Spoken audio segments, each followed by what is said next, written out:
ओम श्री गणेशाय नमः। जय भवानी, जय भवानी। आइए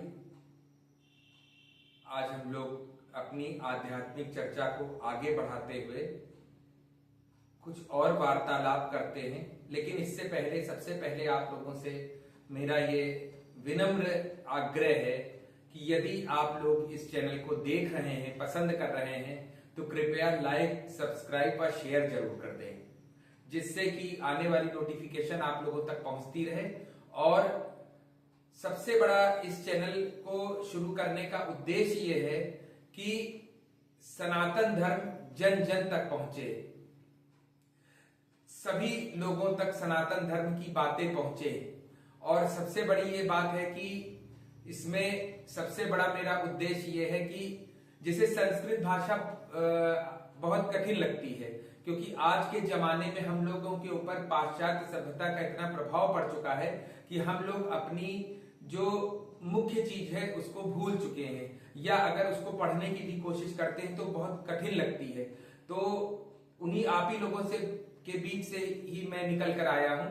तो मेरा उद्देश्य ये है कि यदि आप लोगों को सारी चीजें जाननी है तो इतनी सरल भाषा व सरल पद्धति में आप लोगों तक पहुंचाई जाए कि आप सभी लोग इसका लाभ उठा सकें। मेरे पास बहुत से फोन आते हैं कि कोई कर्ज में है, कोई ऐसे ऐसे लोग हैं कि मानसिक बीमारी है, परेशान है, शरीर बांध दिया गया है, तरह तरह के दरबारों से हो क्या है। मेरा एक आप लोगों से विनम्र निवेदन है कि किसी भी दरबार में जाने से पहले वहां की पूर्ण जानकारी ले लें, क्या हो रहा है, कैसे हो रहा है, ये जानकारी ले लें। और सबसे बड़ी चीज है कि आप ईश्वर पर विश्वास करें। ईश्वर पर विश्वास करेंगे तो आपको लाभ होगा। जैसे कल अभी एक व्यक्ति का फोन आया था, तो वो ये बता रहे थे कि उनको ऐसा लगता है कि उनको शरीर में गर्मी चढ़ जाती है और उनको किसी ने बांध दिया है। तो मेरा आप लोगों से विनम्र आग्रह है कि यदि आप लोगों के साथ इस तरह की दिक्कत है तो इधर उधर कहीं मत जाइए,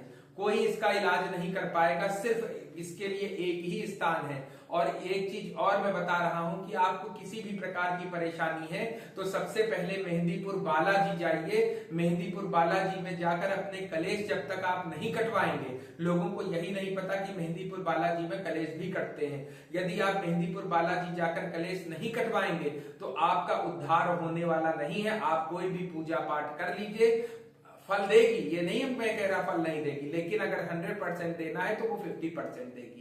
जब आपकी सारी परेशानियां दूर हो जाएंगी तो आप अपने आप ही जिस भी आप पूजा पद्धति में लगे हैं, पूजा पाठ में लगे हैं, उसमें आपको लाभ मिलेगा।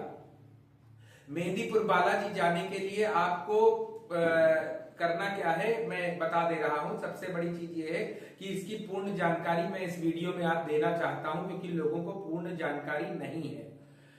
सबसे पहले तो उतारा आप करके जाइए। उतारा के लिए मैं एक अलग वीडियो बनाऊंगा, बिल्कुल आसान सा उतारा है, वो मैं अलग वीडियो बनाऊंगा, 1-2 दिन में वो भी आ जाएगी। और सबसे पहले आपको मैं बताना चाहता हूं कि उतारा करने के बाद आप मेहंदीपुर के लिए जब निकले तो घर से पीछे मुड़कर न देखें।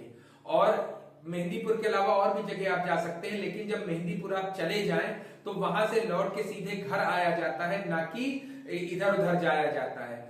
घर से जब निकले तो पीछे मुड़ के नहीं देखना, और वहां मेहंदीपुर से जब आप वापस आए तो आपको पीछे मुड़कर नहीं देखना है। यदि आप पीछे मुड़कर देखेंगे तो कोई ना कोई निगेटिव एनर्जी वहां से जरूर आ जाएगी। और दूसरी ये रिक्वेस्ट है कि मेहंदीपुर बालाजी से जब लौटे तो वहां से एक पानी की बोतल भी ना लेकर आए, एक धागा भी ना लेकर आए, वहां से आपको कुछ भी नहीं लाना है। वहां इधर से जाना है, वहां खाना पीना खाइए और उसके बाद वहां से आपको लौट आना है। अब मैं आपको इसका पूर्ण विवरण बताता हूं, समझिएगा मेरी बात को ध्यान से।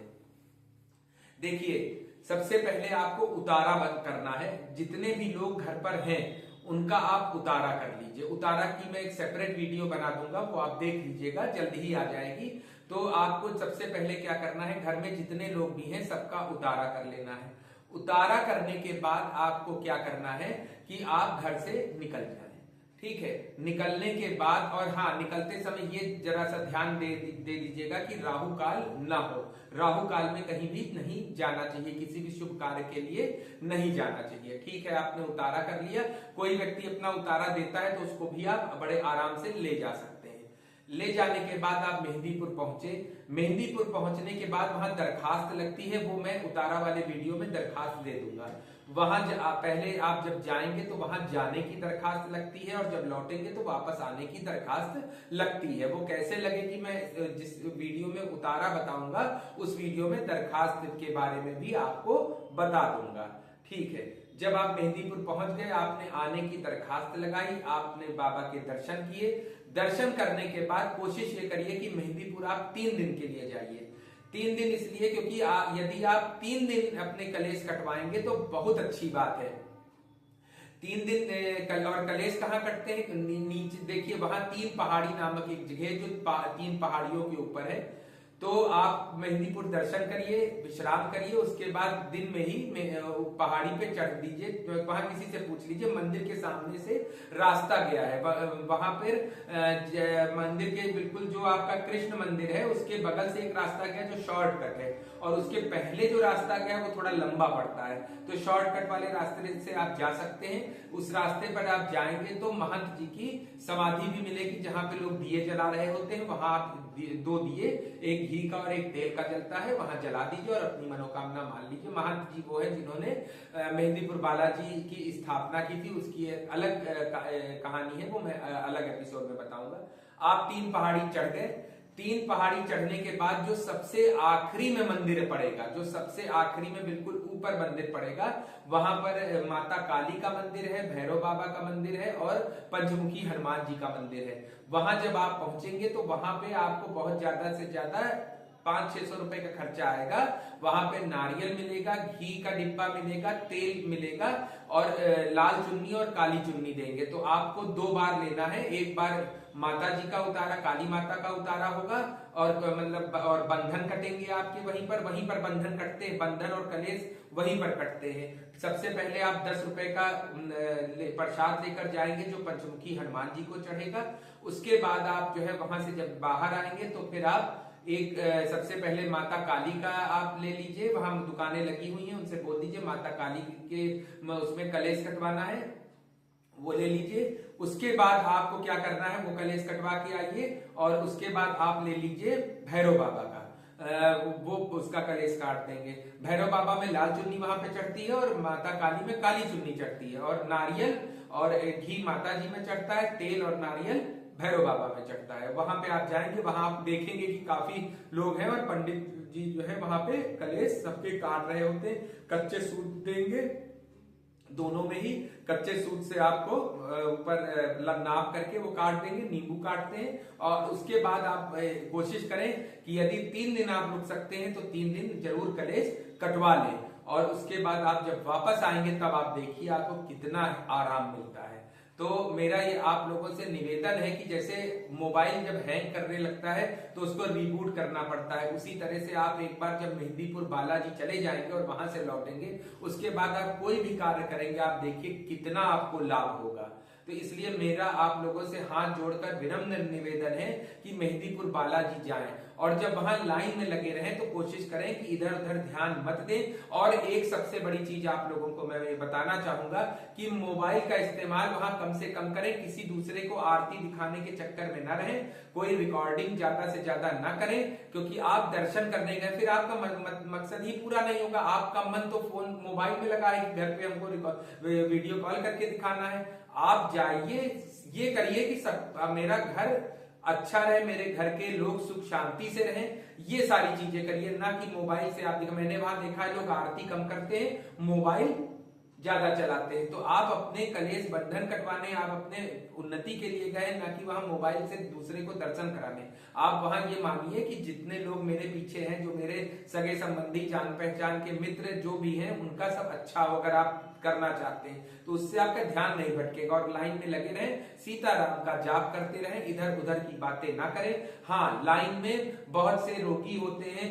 जिनको की ऊपरी जो साया होता है या कुछ दिक्कत होती है तो वो लोग लाइन में एकदम से आते हैं, तो उनसे घबराने की कोई जरूरत नहीं, ना ही उनका मजाक बनाएं, ना ही उनसे लड़ाई करें, उनको रास्ता दे दें, जाने दें, और उसके बाद आप देखिए आपको कितना सुकून मिलता है। लेकिन मेरी ये रिक्वेस्ट है आप लोगों से कि 3 दिन रुक करके कलेश व बंधन जरूर कटवाएं। नहीं 3 दिन रुक सकते तो एक बार कलेश व बंधन बालाजी जा करके जरूर कटवाएं। नहीं समझ में आ रहा है तो मेरा दिया गया नंबर है, इस पे आप, हाँ एक सबसे बड़ी चीज है, आप लोगों को यदि कॉल करना रहे तो प्रत्येक शनिवार को 4 बजे से 6 बजे के बीच में मुझे कॉल करिए। बाकी दिन यदि आपको कॉल करना रहे तो आप शाम को 6 बजे के बाद कॉल करिए, क्योंकि मैंने जैसा बताया कि पेशे से मैं एक दंत चिकित्सक हूं, मेरे अस्पताल में काफी भीड़ रहती है, तो इसलिए आप लोगों से विनम्र प्रार्थना है कि क्योंकि मैं दिन में बिजी रहता हूं, बहुत से लोग दिन में फोन करते हैं तो बात नहीं हो पाती, तो इसके लिए मेरी विनम्र अनुरोध है आप लोगों से कि जब भी आप मुझे फोन करें शाम को 6 बजे के बाद करें, मैं बिल्कुल खाली रहता हूं। दूसरी चीज ये है कि यदि आपको कोई दिक्कत ज्यादा है तो आप इसी नंबर पर व्हाट्सएप में मैसेज डाल दें, उससे आपको जल्दी से जल्दी रिप्लाई कर दिया जाएगा। हम लोग किसी भी प्रकार का पैसा नहीं लेते, कोई शुल्क नहीं लेते, बस मेरा उद्देश्य ये, क्योंकि मैंने खुद पीड़ा भोगी है तो मैंने ये सारी चीजें सीखी हैं, तो इसीलिए आप लोगों को मैं ये बताना चाहता हूं कि यदि आपको कलेश व बंधन कटवाने हैं तो मेहंदीपुर बालाजी जाएं। और हाँ, जब मेहंदीपुर बालाजी से निकले तो वहां से एक धागा भी नहीं लाना है, पानी की बोतल भी नहीं लानी, कुछ भी नहीं लाना है। और यदि बाल बड़े हों, जैसे स्त्रियों के बाल बड़े रहते हैं तो वहां बांध के बाल रखें, लौटते समय भी बांध के बाल आए और पीछे मुड़कर नहीं देखना है, सीधे आपको वहां से अपने घर आना है। और आने की दरखास्त, जाने की दरखास्त उतारा मैं अगले एपिसोड में आपको जरूर बताऊंगा। बस आप लोगों से विनम्र आग्रह है कि आप लोग मेरे चैनल को लाइक, सब्सक्राइब व शेयर करें। किसी को भी कोई दिक्कत हो तो कमेंट में आप क्वेश्चन पूछ सकते हैं, उसमें आपको तुरंत उत्तर दिया जाएगा। मैं एक्टिव रहता हूं, यदि आप फोन नहीं कर सकते, व्हाट्सएप नहीं कर सकते तो कमेंट में आप क्वेश्चन पूछिए, सब बताया जाएगा। लेकिन फिर मैं कह रहा हूं कि अगर आपको अपने कलेश बंधन कटवाने हैं तो मेहंदीपुर बालाजी जरूर चले जाएं, इधर उधर कहीं मत जाएं। सिर्फ मेहंदीपुर बालाजी दुनिया में ऐसा धाम है सनातन धर्म का जहां पर कलेश व बंधन काटे जाते हैं और सच में कटते हैं। सालासर हनुमान जी अलग है, मेहंदीपुर मतलब है हनुमान जी, ये नहीं कह रहे हैं, लेकिन ये तंत्रोक्त है हनुमान जी। यहाँ पे इसकी कहानी है वो मैं बताऊंगा आप लोगों को, लेकिन यहाँ पर आप जाइए, कलेश बंधन कटवाइए, इधर उधर कोई कलेश बंधन नहीं काटता है। हाँ, मेरे यहाँ थोड़ा बहुत होता है, अगर आप आना चाहें तो मेरे यहाँ भी आकर के, लेकिन मुख्य धाम बालाजी है, वहां पहले जाएं, साल में एक बार जाने का नियम बना लें। मेरे यहाँ आना चाहते हैं तो प्रत्येक शनिवार को शाम को 4 बजे से 6 बजे के बीच में आ सकते हैं। आसपास के लोगों के लिए मैं कह रहा हूं, क्योंकि या आप जा नहीं सकते हैं, आपको दिक्कत हो रही है, पहाड़ी आप चढ़ नहीं सकते क्योंकि 3 पहाड़ी चढ़ना रहता है, तो यदि ये दिक्कत है तो इसके लिए आप आ सकते हैं मेरे यहाँ। यहाँ भी कलेश व बंधन काटे जाते हैं। नहीं आप आ सकते हैं तो नजरबत्ती मंगवा लीजिए, लेकिन ये उसका सब्स्टिट्यूट है। 100% दवा जो आपको फायदा करेगी वो वहीं जाके फायदा करेगी। लेकिन बहुत से ऐसे लोग हैं जो नहीं जा सकते हैं, पैर से दिक्कत है, पहाड़ी नहीं चढ़ सकते हैं। कोई ऐसी पहाड़ी नहीं, बहुत आराम से जीने बने चढ़ सकते हैं, लेकिन बहुत से बुजुर्ग हैं जो नहीं चल सकते हैं। तो आप चाहें तो मुझसे फोन पर या व्हाट्सएप पर आप कह सकते हैं, तो मैं नजरबत्ती भी भेज सकता हूं, जिससे आपका 75% काम हो जाएगा। बोलिए जय श्री बालाजी, जय भवानी, जय शिवाजी।